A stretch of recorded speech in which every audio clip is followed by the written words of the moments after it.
Assalamualaikum warahmatullahi wabarakatuh.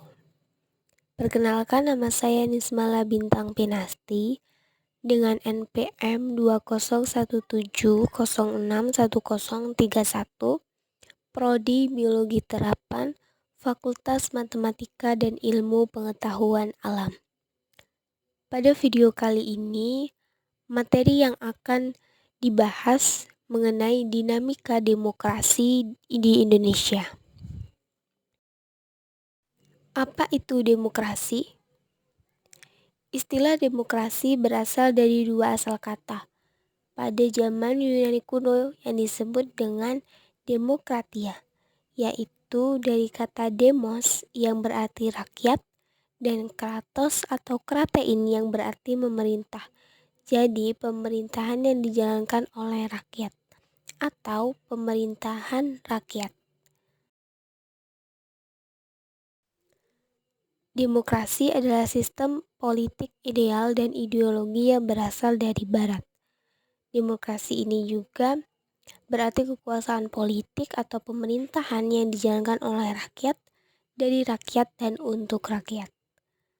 Dengan kata lain, demokrasi adalah sistem pemerintahan yang dibentuk melalui pemilihan umum untuk mengatur kehidupan bersama berdasar aturan hukum yang berpihak pada rakyat banyak. Tahukah kamu bagaimana prinsip demokrasi yang dilaksanakan di Indonesia?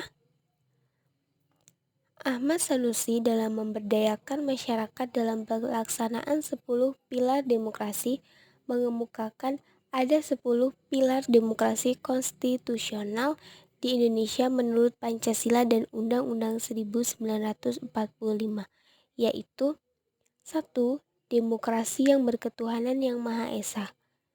2. Demokrasi dengan kecerdasan. 3. Demokrasi yang berkedaulatan rakyat. 4. Demokrasi dengan rule of law. 5. Demokrasi dengan pemisahan kekuasaan negara. 6. Demokrasi dengan hak asasi manusia. 7. Demokrasi dengan pengadilan yang merdeka. 8. Demokrasi dengan otonomi daerah. 9. Demokrasi dengan kemakmuran. 10. Demokrasi yang berkeadilan sosial.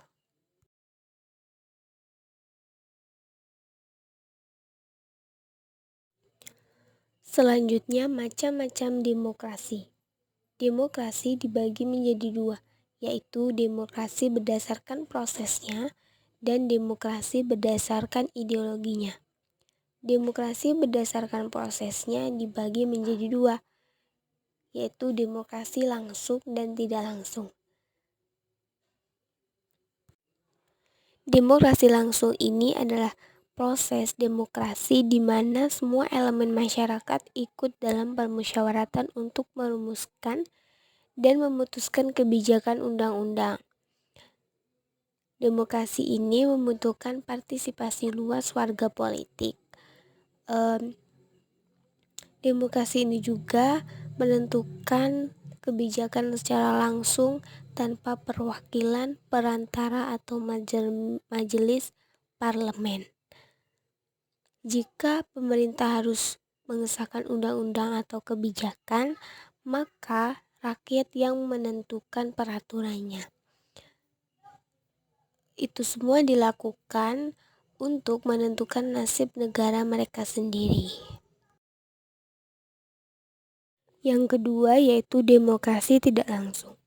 Demokrasi ini lawan dari demokrasi langsung, proses di mana kebijakan umum atau undang-undang yang dirumuskan dan diputuskan oleh lembaga perwakilan rakyat seperti DPR. Demokrasi tidak langsung ini akan memilih siapa yang akan mewakili suara mereka di parlemen. Demokrasi ini juga paling umum ditemukan di seluruh dunia. Sebagian besar negara yang menganut demokrasi tidak langsung ini menganggap dirinya sebagai negara demokrasi liberal. Hal ini karena mereka lebih menghargai kebutuhan warga negara. Next, berdasarkan ideologinya, demokrasi dibagi menjadi 3, yakni demokrasi liberal, demokrasi rakyat, dan demokrasi Pancasila. Mari kita bahas untuk demokrasi liberal. Apa sih itu demokrasi liberal? Demokrasi liberal adalah ideologi demokrasi yang berlandaskan pada kebebasan individu. Dalam pelaksanaannya, negara memiliki kekuasaan terbatas dan harus memberikan perlindungan terhadap hak-hak individual dalam kehidupan warga negaranya. Yang kedua yaitu demokrasi rakyat. Demokrasi rakyat merupakan sistem demokrasi yang dijalankan berlandaskan paham sosialis atau komunis, di mana mereka lebih mementingkan kepentingan negara dan kepentingan umum daripada kepentingan individu. Dalam pelaksanaannya, negara menjadi pemilik kekuasaan dominan yang mewakili rakyat. Yang terakhir, demokrasi Pancasila. Demokrasi Pancasila ini adalah ideologi demokrasi yang berlandaskan kepada nilai-nilai Pancasila, berasaskan musyawarah mufakat yang mengedepankan kepentingan umum seperti yang tertuang dalam sila keempat Pancasila. Selanjutnya yaitu fungsi demokrasi. Ada beberapa fungsi demokrasi. Yang pertama yaitu sistem politik yang memberikan kekuatan untuk memilih pemimpin rakyat dan pemerintahan secara bebas serta adil dalam pemilihan umum. Yang kedua, memberikan kebebasan bagi individu sebagai warga negara untuk dapat aktif berpartisipasi di dalam politik. Yang ketiga, memberikan perlindungan kepada hak asasi pada warga negara. Yang keempat, menghasilkan sebuah aturan yang berlaku kepada semua warga negara tanpa ada pandang bulu.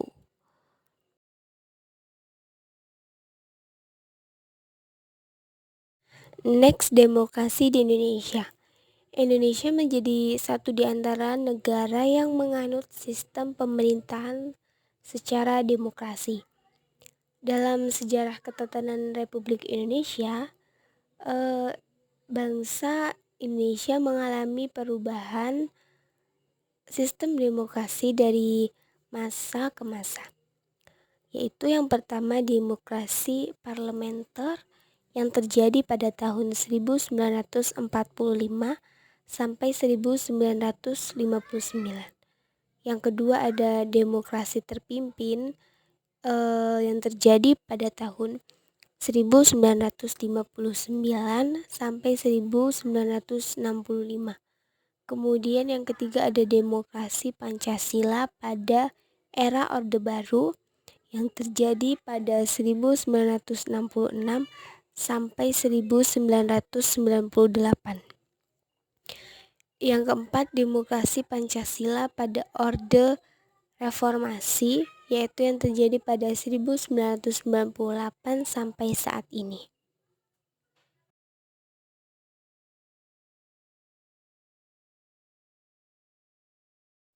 Pelaksanaan demokrasi di Indonesia dari masa ke masa. 1. Pelaksanaan demokrasi di Indonesia pada periode 1945 sampai 1949. Nah, pada masa pemerintahan revolusi kemerdekaan, pelaksanaan demokrasi ini terbatas pada berfungsinya pers yang mendukung revolusi kemerdekaan. Elemen-elemen demokrasi yang lain belum sepenuhnya terwujud. Nah, dikarenakan situasi dan kondisi yang tidak memungkinkan, hal ini dikarenakan pemerintah harus memusatkan seluruh energinya bersama-sama rakyat untuk mempertahankan kemerdekaan dan menjaga kedaulatan negara agar negara kesatuan tetap hidup.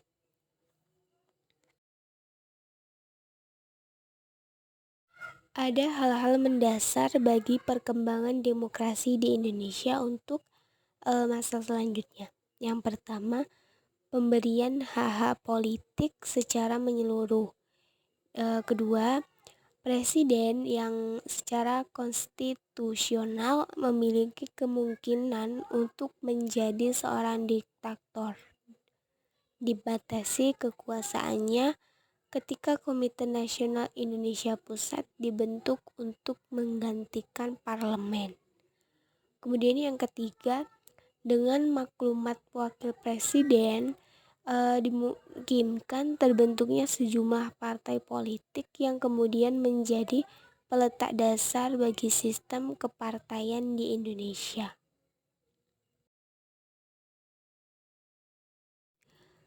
Yang kedua yaitu pelaksanaan demokrasi di Indonesia pada periode 1949 sampai 1959. Pada periode ini terjadi 2 kali pergantian Undang-Undang Dasar. Pertama, pergantian Undang-Undang 1945 dengan Konstitusi RIS pada rentang waktu 27 Desember 1949 sampai dengan 17 Agustus 1950. Nah, dalam rentang waktu ini bentuk negara kita berubah dari kesatuan menjadi serikat. Sistem pemerintahnya juga berubah dari presidensil menjadi kuasi parlementer. Pergantian yang kedua yaitu pergantian konstitusi RIS dengan Undang-Undang Dasar sementara 1950 dalam rentang waktu 17 Agustus 1950 sampai dengan 5 Juli 1959. Nah, pada periode pemerintahan ini bentuk negara kembali berubah dari negara kesatuan dan sistem pemerintahan menganut sistem parlementer. Dengan demikian, pada periode 1949 sampai 1959, negara atau bangsa ini menganut sistem demokrasi parlementer.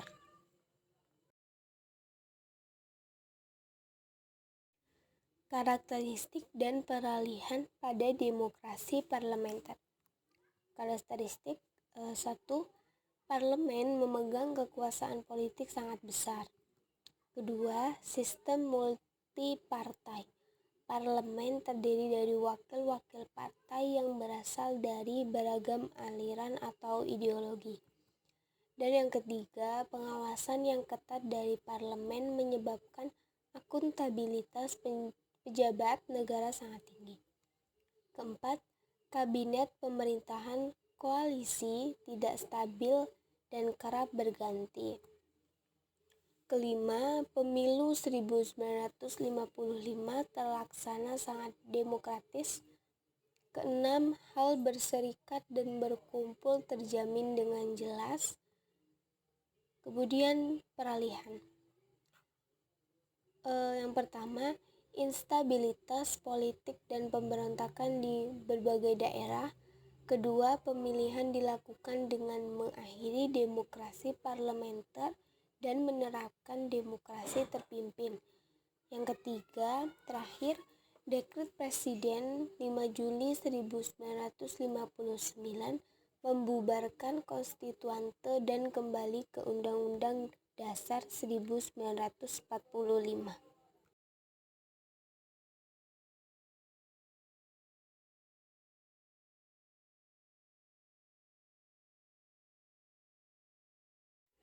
Selanjutnya, yang ketiga, pelaksanaan demokrasi di Indonesia pada periode 1959 sampai dengan 1965. Pada periode ini, kinerja Dewan Konstituante yang berlarut-larut membawa Indonesia ke dalam persoalan politik yang sangat pelik. negara dilingkup oleh kondisi yang serba tidak pasti karena landasan konstitusional tidak mempunyai kekuatan hukum yang tetap dan juga hanya bersifat sementara.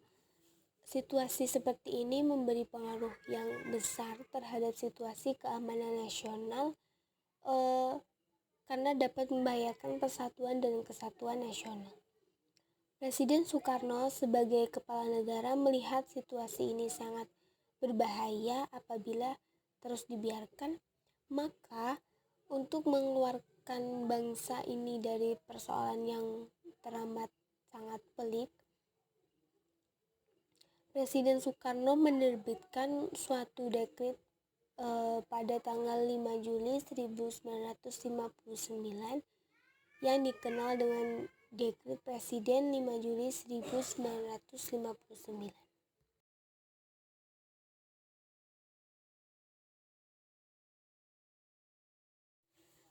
Dalam dekret Presiden ini, Presiden menyatakan pembubaran Dewan Konstituante dan kembali kepada Undang-Undang Dasar 1945, mengakhiri demokrasi parlementer dan membawa dampak yang besar dalam kehidupan politik nasional. Era baru yang mulai dimasuki merupakan suatu konsep demokrasi oleh Presiden Soekarno yang disebut sebagai demokrasi terpimpin. Dalam pandangan Presiden Soekarno, demokrasi terpimpin ini dipimpin oleh hikmat kebijaksanaan dalam permusyawaratan dan perwakilan. Kemudian karakteristik dan peralihan demokrasi terpimpin. Karakteristiknya 1. Sistem kepartaian melemah karena kekuasaan presiden yang semakin besar. 2. Peran kontrol DPR gotong royong melemah. Pemilu tidak terselenggara. 4. Upaya konsolidasi kekuatan politik dengan cara pembentukan kabinet gotong royong yang mewakili semua fraksi dan partai.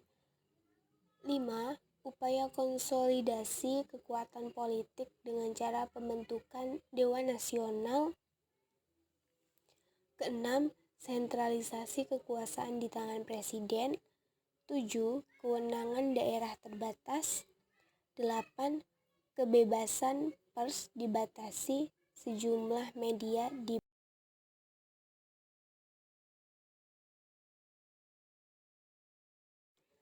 peralihannya yaitu 1.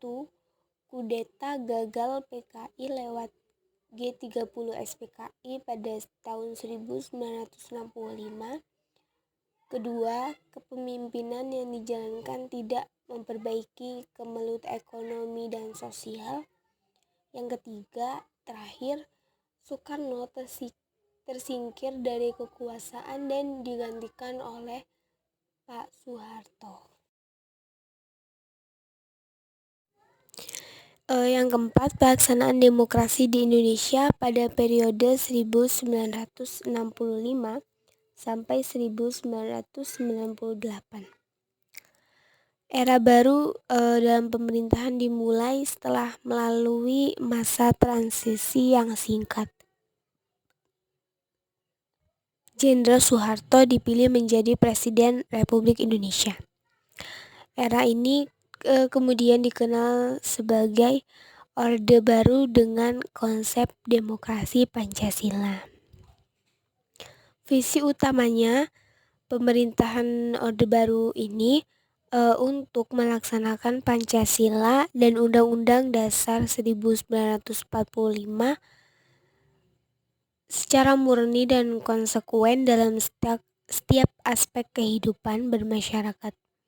Orde Baru ini juga dipandang mampu mengeluarkan bangsa dari segala keterburukan. Namun tidak semua harapan rakyat itu terwujud. Karena apa? Karena sebenarnya tidak ada perubahan yang substantif dari kehidupan politik di Indonesia ini. Eh, Nah, dalam perjalanan politik pemerintahan Orde Baru ini, kekuasaan presiden menjadi pusat dari seluruh proses politik di Indonesia. Lembaga kepresidenan merupakan pengontrol utama lembaga negara lainnya, baik yang bersifat suprastruktur maupun yang bersifat infrastruktur. Jadi, dapat digambarkan bahwa pelaksanaan demokrasi Pancasila ini jauh dari harapan. Pelaksanaan nilai-nilai Pancasila hanya dijadikan alat politik penguasa belaka, yang kenyataannya terjadi demokrasi Pancasila sama dengan kediktatoran. Karakteristik dan peralihan demokrasi Pancasila atau Orde Baru. Karakteristiknya: 1. Kekuasaan presiden sebagai kepala negara dan kepala pemerintahan sangat tinggi. Kedua, partai politik dibatasi jumlah dan perannya. 3. Pemilu terselenggara teratur setiap 5 tahun sekali. Keempat, tidak ada pergantian kekuasaan politik. Soeharto berkuasa selama 5 periode pemilu. Rekrutmen politik bersifat tertutup. Peran militer sangat kuat dengan konsep dwi fungsi ABRI. Dan yang terakhir, ketujuh, kebebasan pers dibatasi. Pemberian media massa kerap terjadi. Kemudian peralihannya ada 4. Yang pertama, di akhir Orde Baru, perekonomian kacau, harga BBM dan kebutuhan pokok melambung tinggi. Kemudian yang kedua, demonstrasi massa dimotori mahasiswa menuntut reformasi dan mundurnya Soeharto. Yang ketiga, pemerintahan berhenti akibat sebagian besar menteri mengundurkan diri. Dan yang keempat, Soeharto mengundurkan diri sebagai presiden pada tanggal 21 Mei 1998. Dan yang terakhir, yang kelima, yaitu pelaksanaan demokrasi di Indonesia pada periode 1998 sampai dengan sekarang. Penyimpangan-penyimpangan yang terjadi pada masa pemerintahan Orde Baru pada akhirnya membawa Indonesia pada krisis multidimensi yang diawali dengan badai krisis moneter yang tidak kunjung reda.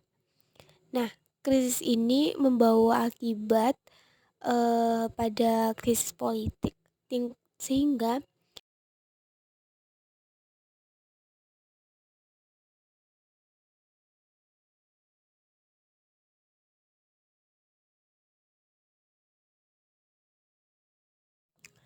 akibatnya pemerintah Orde Baru di bawah pimpinan Presiden Soeharto terperosok ke dalam kondisi yang diliputi berbagai tekanan politik baik dari luar maupun dalam negeri. Dari dunia internasional secara terbuka meminta Presiden Soeharto mundur dari jabatannya sebagai presiden. Dari dalam negeri pun sama, adanya timbul gerakan massa yang dimotori oleh mahasiswa untuk menuntut Presiden Soeharto mundur dari jabatannya. Yang terakhir, sekalipun Presiden Soeharto menawarkan berbagai langkah, tetapi Presiden Soeharto tidak punya pilihan lain kecuali mundur dari jabatannya.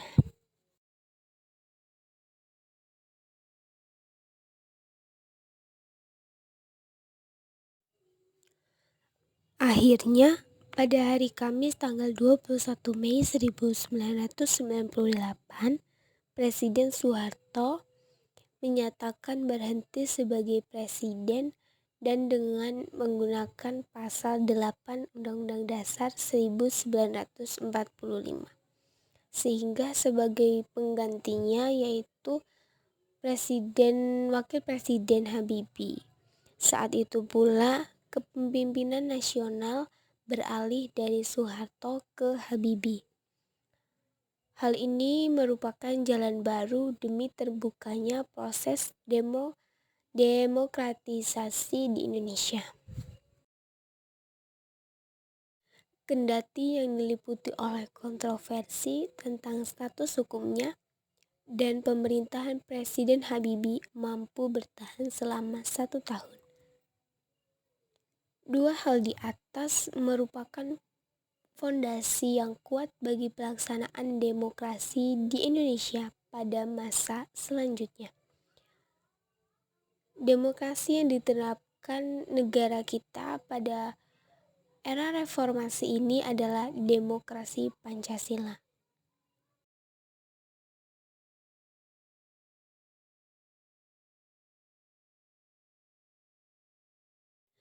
Karakteristik demokrasi transisi atau reformasi yang pertama yaitu sistem pemerintahan presidensial.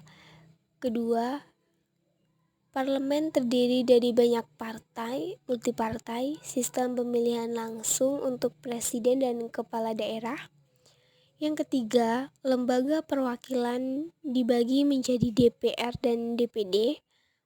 Yang keempat, desentralisasi kekuasaan negara model otonomi daerah. Kelima, kebebasan pers lebih baik. Dan yang terakhir, dibentuknya komisi-komisi independen negara seperti KPK.